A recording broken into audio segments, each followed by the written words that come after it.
Hello, YouTube people and TalkBase forum people, members, who are hopefully checking out this video. This is kind of a different video from what I usually put up on my channel. I usually just put up covers of songs I think are cool and covers that I think are okay. But today I wanted to talk about a project that I've been thinking of for the past couple weeks. It's not original.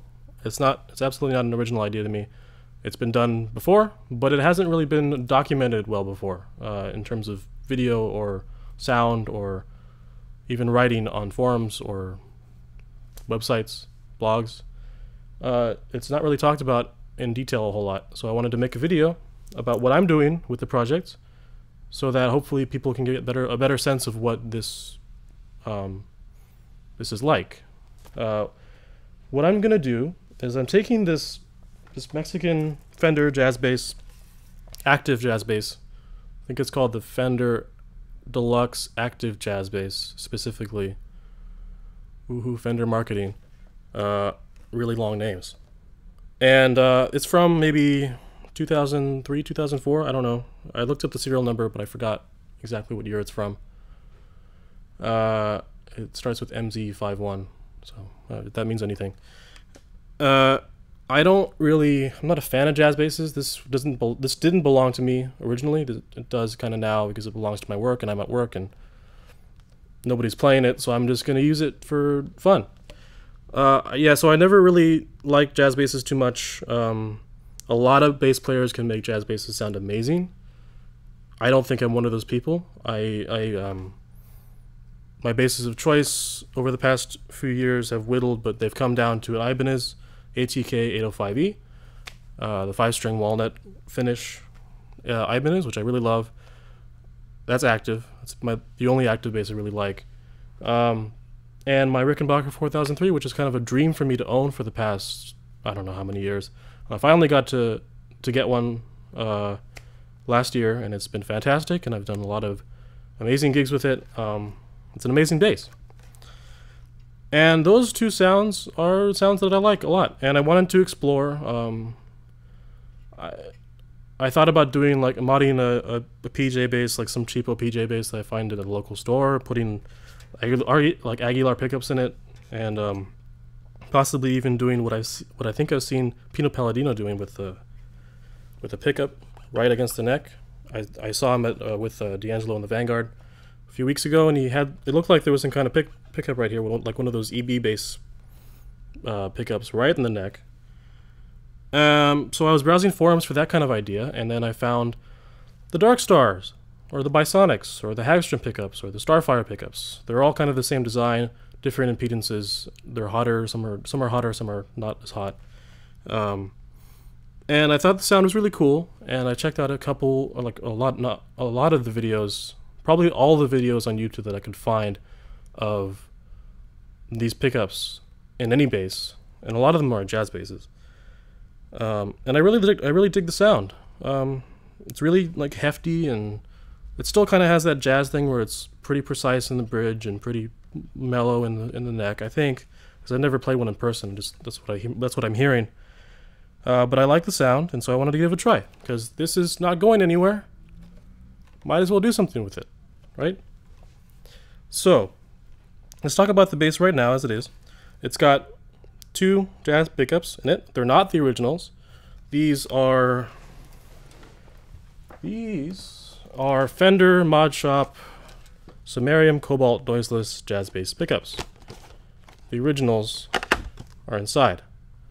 So yeah, those are the pickups. You can see on them, well, you can't see because they're black, but it says SCN, stands for the Samarium Cobalt. So what I'm going to do with this is replace the pickups. We're going to route some space because the Darkstars are big. I'm using Curtis Novak BSDS pickups. I've ordered them last week. They should be in, according to his schedule, probably in a week or two. He said he can make them no problem, so I'm not expecting any delays. But we're going to put those in. Replace the pickguard because I don't want it to look like a Mars Volta copy. Even though it's a cool bass, I don't want to look like being a phony, like copying anybody. Rick knobs. There's no knobs in here. I'm replacing them with the Rick knobs because they have, well, I like the way they feel, and they say bass, volume, bass, tone, treble tone, which is exactly how I want it to be laid out in passive. I'm going to put some infelled flat wounds, the jazz bass flat wounds on these, the JF344s. I use the IN344s on my Rickenbacker, and then the power bass 5-string set for the Ibanez. I'm not going to replace the bridge or the control plate or do any refretting or neck work. Just no body work. Just the routing the pickups in, and then the cosmetic changes, and then converting it from active to passive with the new tone controls. So I've recorded a couple songs with this just to get an idea of what this bass sounds like. I know that there are a lot of jazz bass covers or covers using jazz basses on YouTube, and everybody knows what an active jazz bass sounds like, or a lot of people do. And if you don't, it's so easy to find a cover or somebody using one of these things. Much easier than it is to find a good sounding video with Darkstar pickups. So that's why I'm making this video, to kind of to go over the changes, the conversion between the two pickups sets, and then just display it to the world so everybody can see exactly how I'm doing it. So yeah, I recorded this bass, a couple songs. They'll be in different videos, just like my other cover songs. They'll be in their own videos. You can check them out. I'll link them in the description, or annotate them if you're on a web browser. If you're on mobile, well, you can use the description. If you're watching on a set-top box, sorry, YouTube sucks that way. I'll put them in a playlist probably, so you can find them easier. I'm recording through a Radial J48.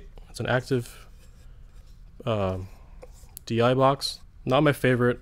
I love recording through my buddy's Eclair Evil Twin. Oh my god, that pickup sounds so amazing. It's got ultra high impedance for my upright. It's amazing. It's just, and this is not as amazing. It's cool. It works fine, but you know. I won't be changing the DI when I record some new songs with the Darkstar pickups, so you can really hear a difference without like a massive change in tone from the gear I'm using. Just the bass is changing. So yeah, I'm running this through an E512 or 5012 Portico 5012 and the 5043 compressor, and running that through Pro Tools 11. And then as far as processing goes after that, post-processing, nothing really much is happening. Nothing at all, really. There's a little bit of like really low-end shelf cut and really high-end shelf cut, just because I don't want to get too much rumble or too much high-end. I believe I did that on Sun in the Morning by Future Islands, amazing band. Amazing jazz bass player. I don't remember his name, sorry, but he's amazing. And also no EQ at all on the other song, which is I Wish by Stevie Wonder. I was just kind of messing around. It's not as polished as the other one, but it's a good idea of what it can sound like in a mix, and that's what I'm going for. So I hope this video was entertaining, interesting, informative. I kind of wish a lot more people would do this kind of stuff. I know not everybody has the ability to record video in high definition or record through Pro Tools with nice preamps, but I think just the more information there is out there about obscure projects like this, the better, because it just makes things easier to get to and to find out about. I'm kind of taking a risk by putting these pickups in when I don't really know what they sound like in person, but that's a risk I'm willing to take because, well, for one, the bass is not doing anything, nobody's playing it, and two, I want to have fun. I want to explore tones, and of the two basses I have now, I'd like to expand, even though they sound great, and hopefully this Darkstar jazz bass, which is a really badass name, hopefully it becomes one of my favorites, and I think it will. But only time will tell. So I will come back in another video in a couple weeks, maybe 3 weeks, whenever the bass is finally done.